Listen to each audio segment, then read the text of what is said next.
الحمد لله رب العالمين، الصلاة والسلام على أشرف الأنبياء والمرسلين وآله وصحبه أجمعين. أما بعد, baada ya kumshukuru Mwenyezi Mungu muumba wa mbingu na ardhi, kadhalika rehema za Mwenyezi Mungu kumuombea Mtume Muhammad sallallahu alaihi wasallam ziendelee kufika kwake.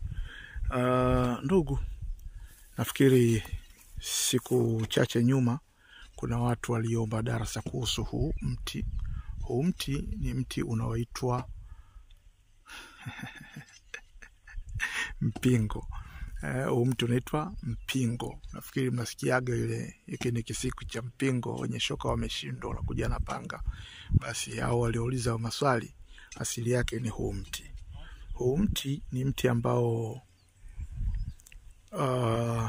ni kama vile mti pori tunasema, kwa sababu sio mti ambao unaoteshwa kwa nyumbani, ila asili yake ni mti pori, kwa maana ya mti wa porini. Mti huu wa mpingo ni mti ambao una faida na thamani nyingi sana. Faida na thamani nyingi sana. Ukiachana na huu mti uliopo jirani ambao unaitwa mtunda, achana na huu mtunda. Leo tunazungumzia mpingo. Huu mpingo ni katika miti ambayo kwanza inaogopwa na majini. Huu mpingo asili yake ni mti ambao majini wanauogopa. Lakini huu mti ni maarufu sana kwa wachonga vinyago. Wanatumia sana kwa sanaa za vinyago. Lakini mti huu kawaida yake, pindi unapokuwa umekomaa, katikati ya mti huwa kunakuwa na kiini au moyo.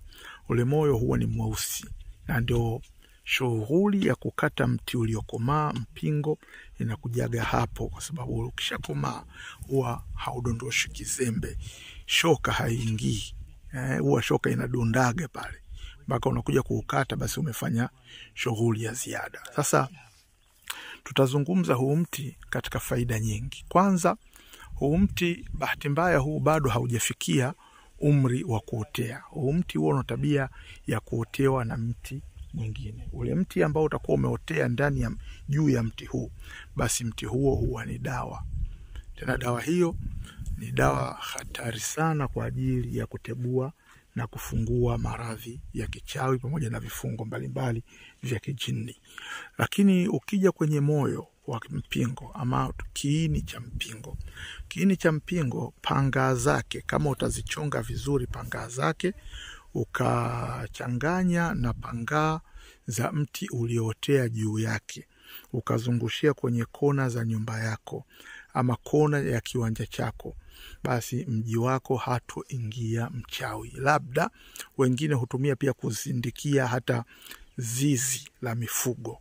Mchawi au mwizi hatoingia kuja kuiba katika nyumba hiyo ambayo imezindikwa kwa panga za mpingo, ukiwa pamoja na mti uliotea juu yake. Lakini pia mti huu kiini chake ni mujarabu sana kwa watoto waliobemendwa. Unachukua kiini cha mpingo, unachemsha, unamuogeshea mtoto aliyebemendwa, inshallah mifupa yake itakaza na ataweza kutembea vizuri kwa idhini ya Mola. Huo ni mpingo. Haitoshi, mti huu unapokuta nyumba ya ndege imejengwa, hivyo vijiti vinavyokuwa vimetumika kujengea hiyo nyumba ya ndege, pindi anapokuwa ametotoa na ndege akaondoka, basi ni mujarabu kwa ajili ya kumuhamisha mtu. Kumuhamisha mtu ambaye unataka ahame. Hapa sitoelekeza kwa sababu hii ni tabia mbaya. Sisi tunajifunza tiba na hatufundishi koroga. Tabani. Mti wa mpingo hutumika pia kuchanja kwa ajili ya labda mabondia. Kiini cha mpingo hutumika kuchanjia kwa ajili ya wale wanaofanya kazi za kupigana. Ndio mtu ukimpiga ngumi unaumia mwenyewe, au ukipiga ngumi akitoa, basi tegemea anaweza akakuvunja. Kuna watu wengi huwa wanakuwa wanafikwa na madhara katika hizo kazi za ubondia, lakini asbabi ni mtu anakuwa amepigana na mtu aliyechanjia.